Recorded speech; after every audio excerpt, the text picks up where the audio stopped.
Hello everyone, this is Ashraful Arefin and I am a fine art photographer based in Dhaka. And in this masterclass, I am about to walk you through the process of creating a cinemagraph from start to finish. Cinemagraphs are comparatively new media, but definitely amazing, and they have that wow factor about them. But first, let me give you a brief idea about what a cinemagraph is. A cinemagraph is usually a still photo where parts of the image are moving on an endless loop. Most part of the image remains completely still, where a small repeated movement creates that beautiful illusion of a living photo. Just like a successful photograph, having a plan for your cinemagraph can go a long way. And I personally think that when I plan things out, it really saves the time and really make that cinemagraph more successful. Personally, I would start with a mood board. And a mood board is basically a collection of images to give you some inspiration and ideas. And to create a mood board, you can scroll through Pinterest, Instagram, and save the images with the elements you could use.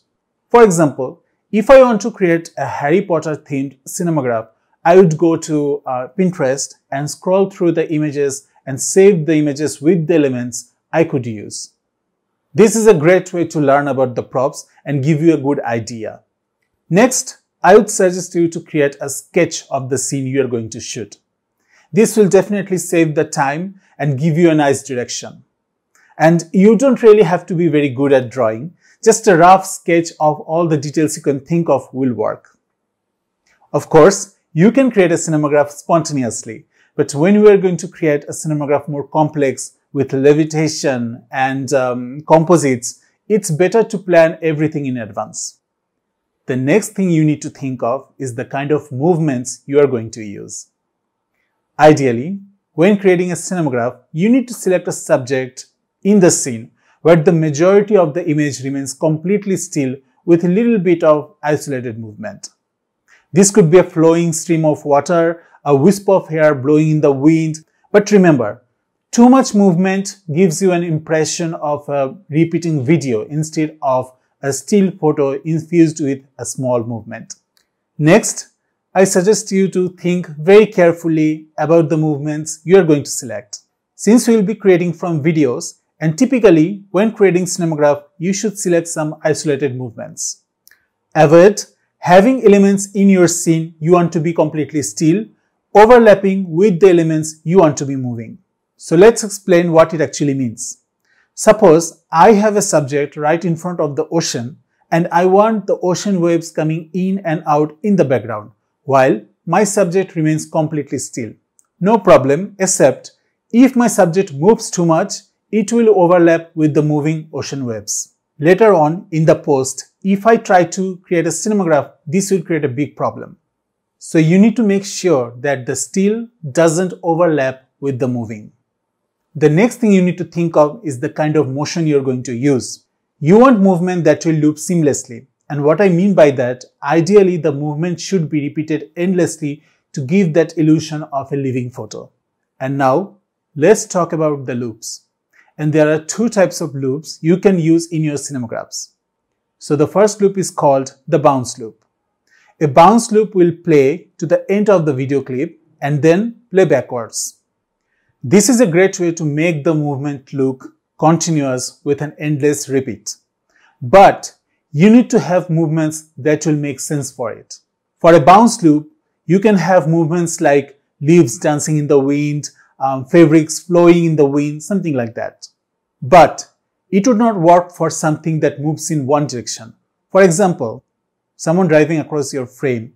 If you play this in a bounce loop, what will happen is it would play across the frame and then move back up, which wouldn't make any sense. So it's easy to create and achieve that endless loop, but not suitable for every kind of movement. The next one is the repeat loop. In a repeat loop, the entire clip is played to completion from start to finish and then played again from the beginning. The clip is repeated endlessly and the first frame of the clip needs to be the exactly same as the last frame. This kind of loop works great for something that enters and exits the frame completely and something that has a definitive start and end. So now Let's talk about the gears and camera settings. Since we will be creating cinemagraphs from videos, definitely we are going to need a camera that can shoot videos. And this could be anything, a DSLR, a mirrorless, or even a smartphone. As long as it can shoot videos for 10 to 30 seconds, it's perfect. Higher end cameras will definitely give you better results, but to start off, any camera will do. And the next important thing you need is a tripod. During shooting time, your camera needs to be absolutely still without any shake. Shaky footage means there will be less chance to create a cinematograph.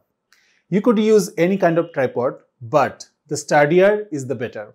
Especially if you are shooting outside, the wind can move the tripod. So make sure whatever you're using, it keeps the camera absolutely still. Also, you need to make sure that you get the right exposure, white balance in your camera. Because just like JPEGs, there won't be much to do in post with videos. So if you don't have good footages to work with, it will be very hard to create a good cinematograph. Remember, a good cinematograph is first and foremost a good photograph. Now that we know everything, let's get into shooting.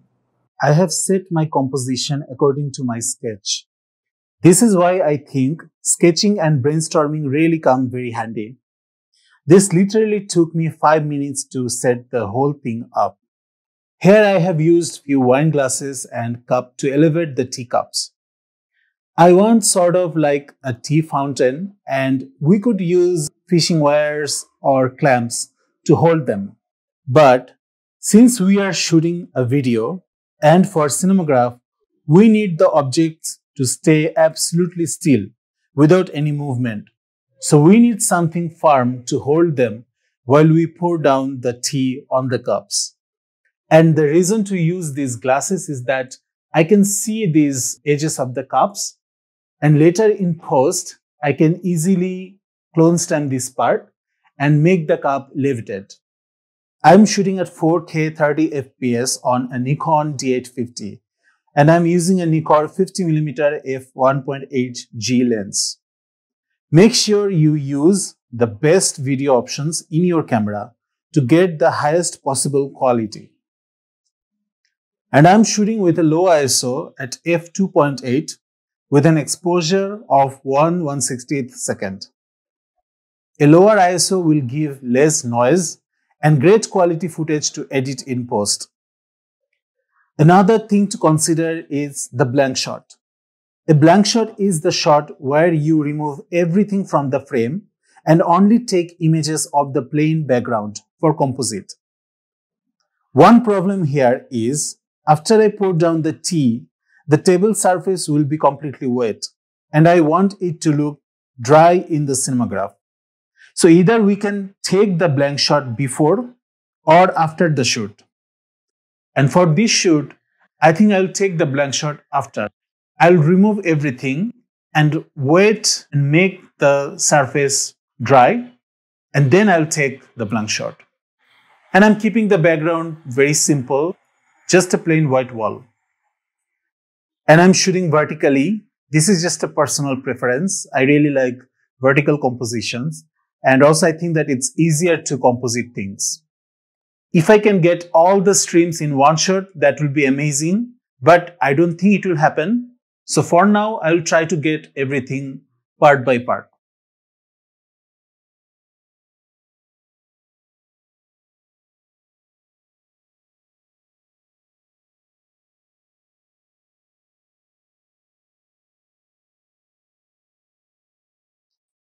And now, take 2, the second stream.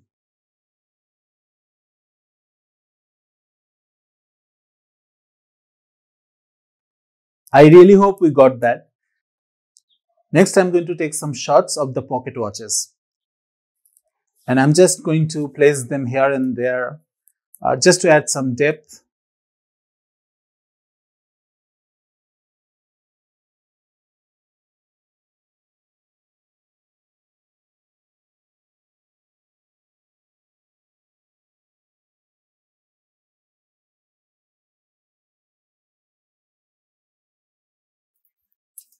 And to get the edge of this cup, all I'm going to do, very carefully holding it, in its place, just removing the cup underneath. And we just need this part to add on our post. Now that we are done with our shots, I'm going to remove all the objects and going to take a blank shot.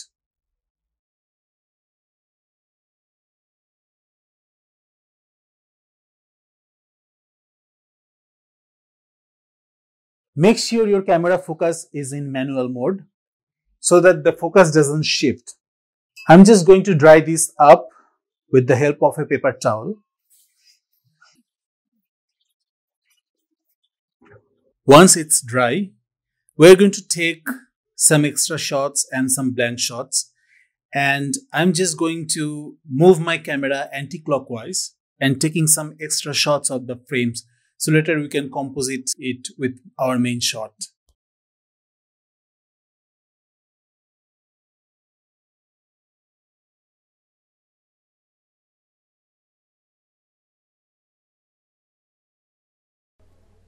So now we are in Photoshop, and just like the shoot, I'm going to process the Cinemagraph step by step. So I'm opening the main footage now.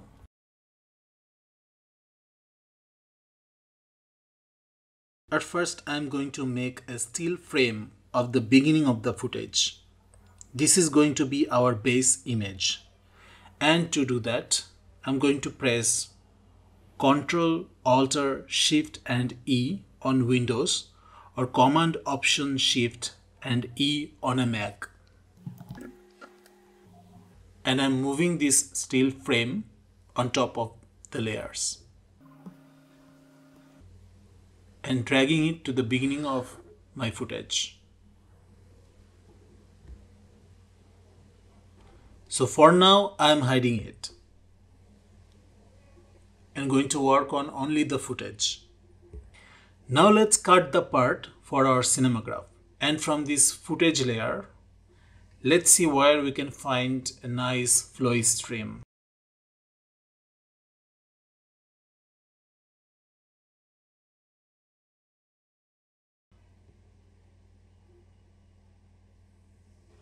I'm just trimming it down.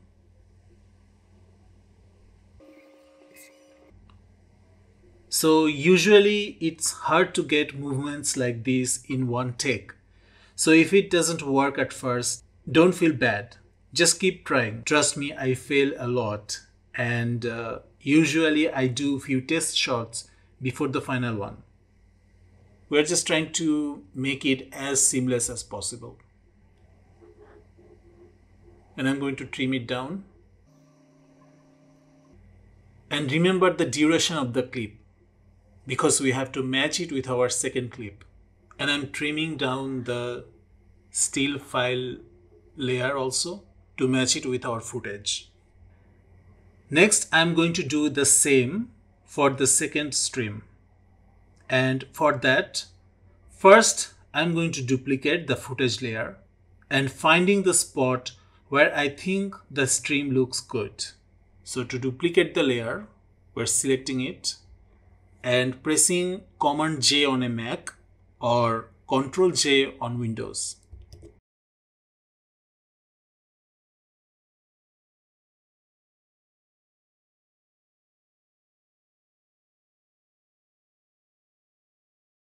So since the length of this footage is shorter than our first one, so now we need to match the first one with this.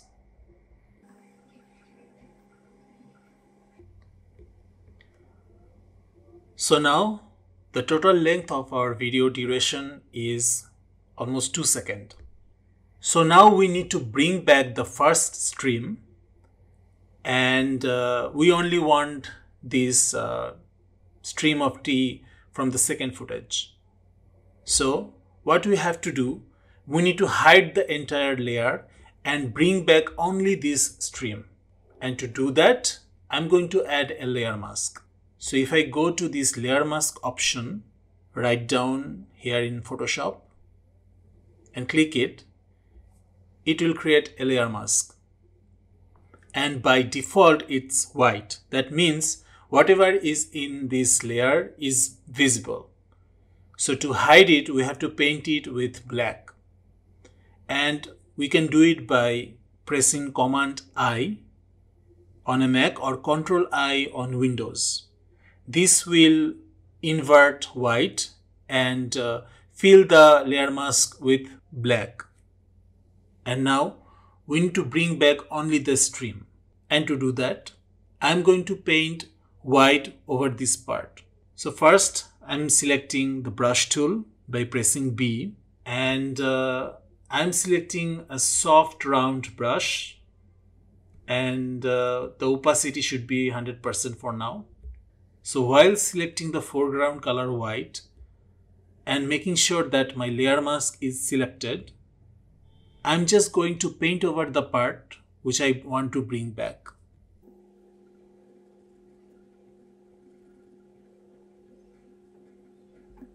Now let's take a look how it looks.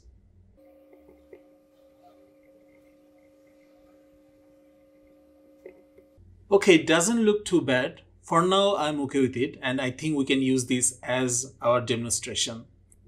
So now I'm making the still photo layer visible, and I'm going to the beginning of the timeline. For now, we just need to make the streams visible. So just like before, I'm selecting our still image layer, and we can just rename it. So I'm adding a layer mask, and this time I want to bring back only the streams. That means I need to remove these parts from my still image layer. And now we have to do the exact opposite what we did with the footages. So this time I'm keeping the layer mask white, and I'm selecting the brush tool and making sure that my foreground color is black. So I'm just very carefully brushing over the parts which I want to make visible.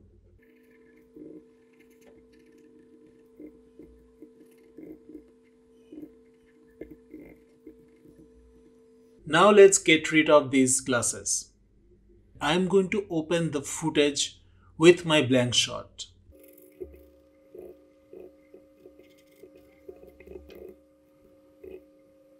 And I'm going to grab a screen from this and paste it on my main footage. And I'm going to hide it. I'm going to add a layer mask and pressing Command I to invert the white layer mask to black.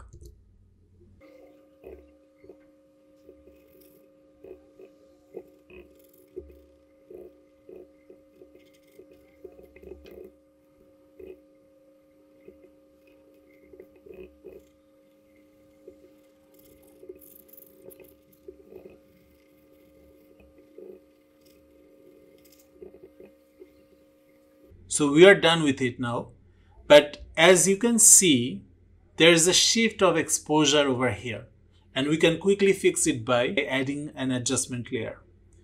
To do that, I'm just making sure that my layer is selected,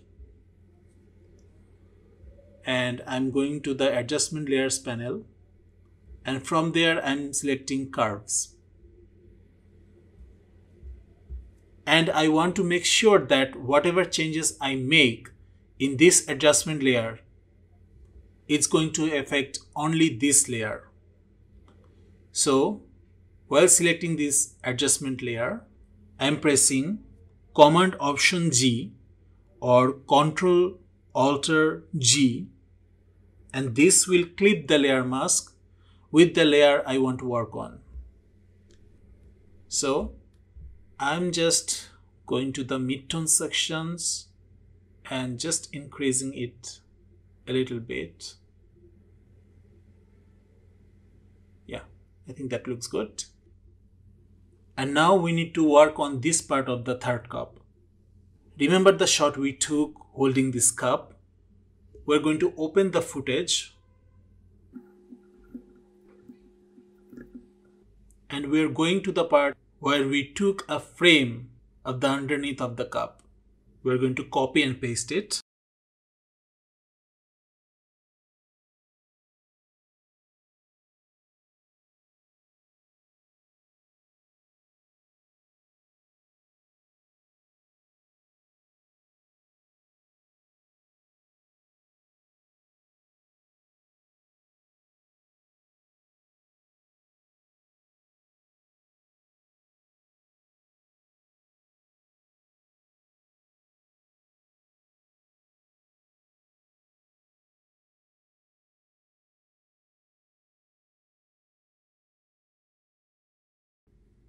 Now it looks cool, but there are like few things that here we can see the edge of the glass. So we need to clean this up, and we can just use clone stamp tool.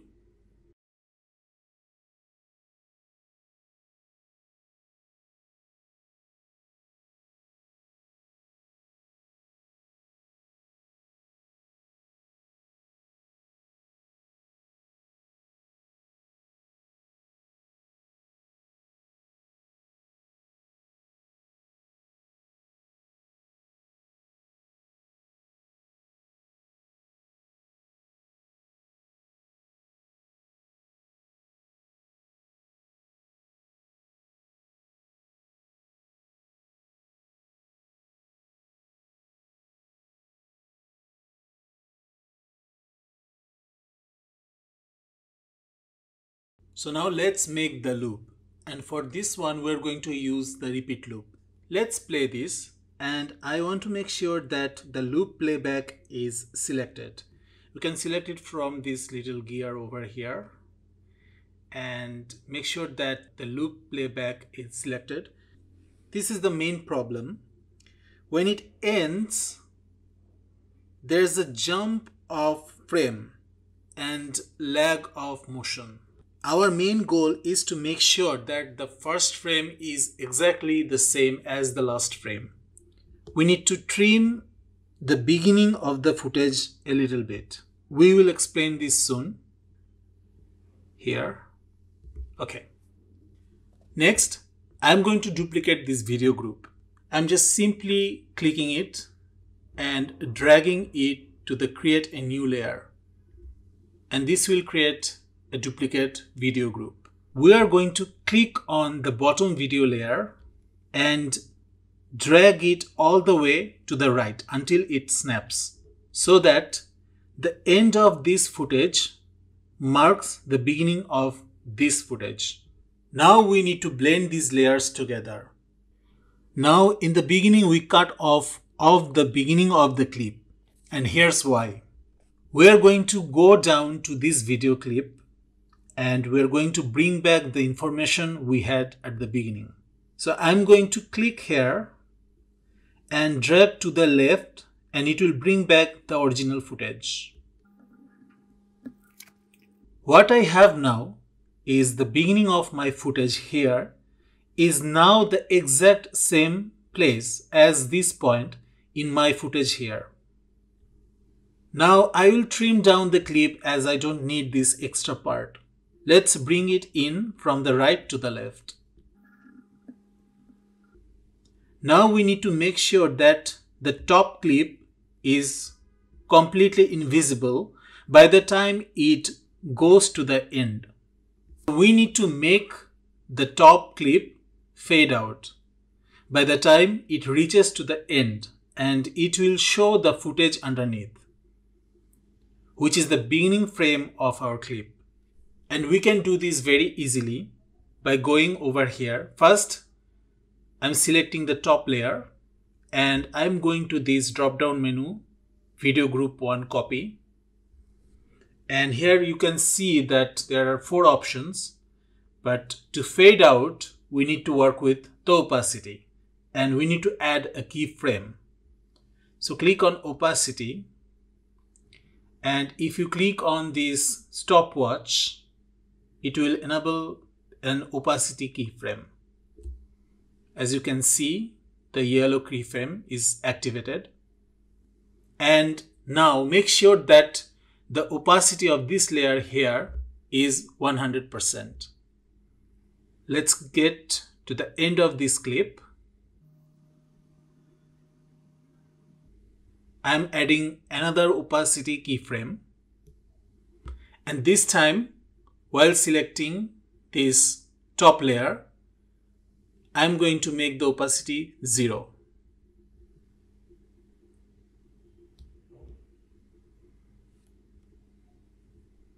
So now if we play this, you can see that by the time it reaches to the end, it just gradually fades out, and the layer underneath, which is the exact same as the beginning of this layer, shows up. And that's it. That's how you can create that endless loop. Now, I know it's a bit complex to understand and you really need to practice to understand it well. So we have already made the composite with our steel frame, so we don't need to do it again here. But you can also create the loop first and then composite the steel frame. It will work the same way. Now we are just going to composite some pocket watches and do some minor changes and cleanups and do a color grade, and our Cinemagraph will be done.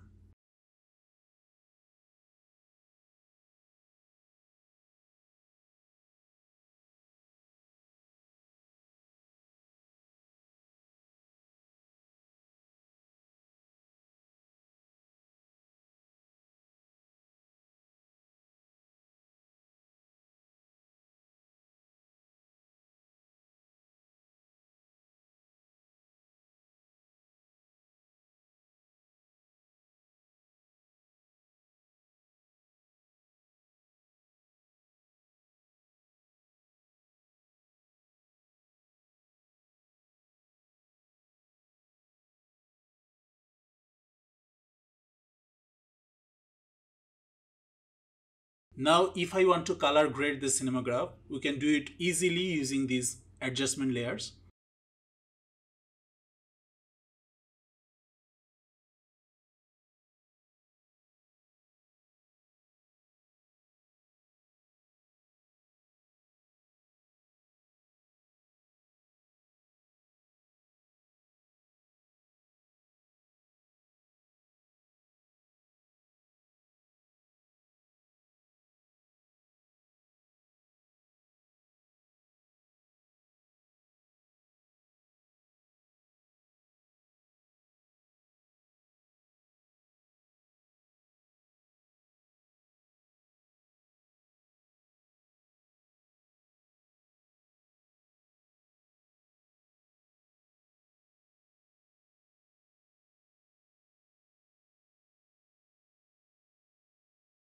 So once you are happy with your composition and the color grading and everything, we can save this as a video file. And to save it for your social media, first you need to make sure that it's the right size. So I'm going to image size,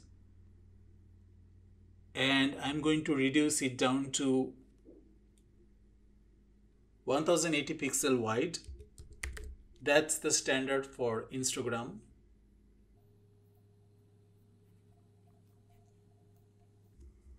And next, we're going to File, Export, Render Video. And this time for Instagram or any social media, instead of QuickTime, we're going to select the format as H264 and make sure that the preset is high quality. And that's it.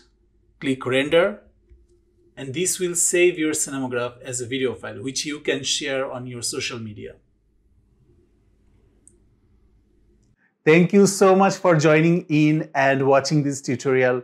I really hope you enjoyed it and it gave you some inspiration to create your own magical Cinemagraphs.